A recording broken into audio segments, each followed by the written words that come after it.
Dua tawin lang kumadapat ti senior high. Ngem gapot ti kinaado ti problema, mas pinilik ti nagsarding.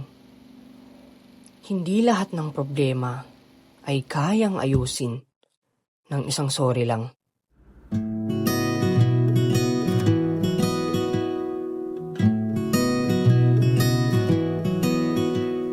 Dapit hapon, naglalakad ako. Alam mo yung pakiramdam na hanggang tingin ka lang kasi hindi ka naman talaga bilang. Makatipid, ngunit para ako'y makapag-isip-isip.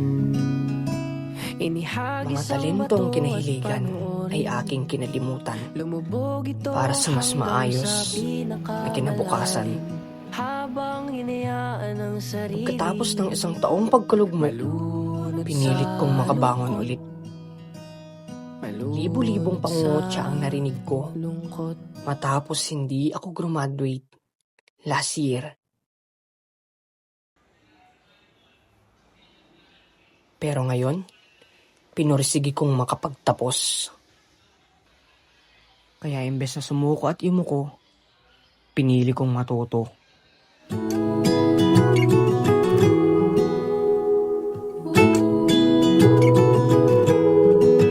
Kung sakaling Kahit 30 kilometro ang layo ng paaralan ko, ay araw-araw akong bumabiyahe. Sabi nga nila, walang mahirap sa taong may pangarap.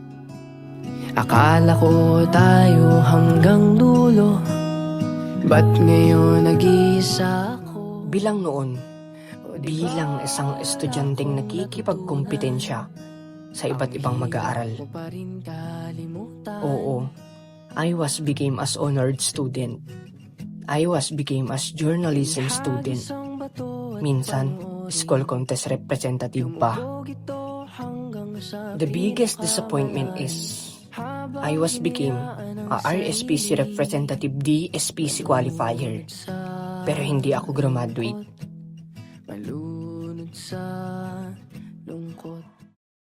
Sayang. Aanhin mo nga naman ang libu-libong certificate kung hindi ka naman gagraduate. Malaking dismaya sa sarili, pero nangyari ang nangyari. Pinilit kong bumangon sa pagkalugmok bilang isang non-graduate student last year.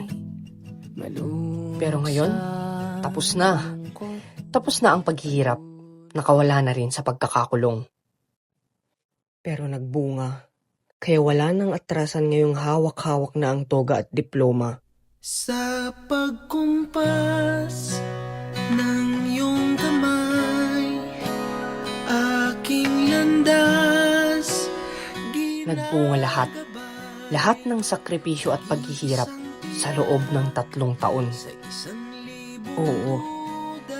3 taon sa senior high school na dapat 2 taon lang. Ngayon, tapos na. Tapos na ako. Gagraduate na. Matapos pagsabayan ng pag-aaral, karera, talento, at trabaho, sa wakas, nagtagumpay din. Kaya salamat sa mga taong naniwala at sumuporta.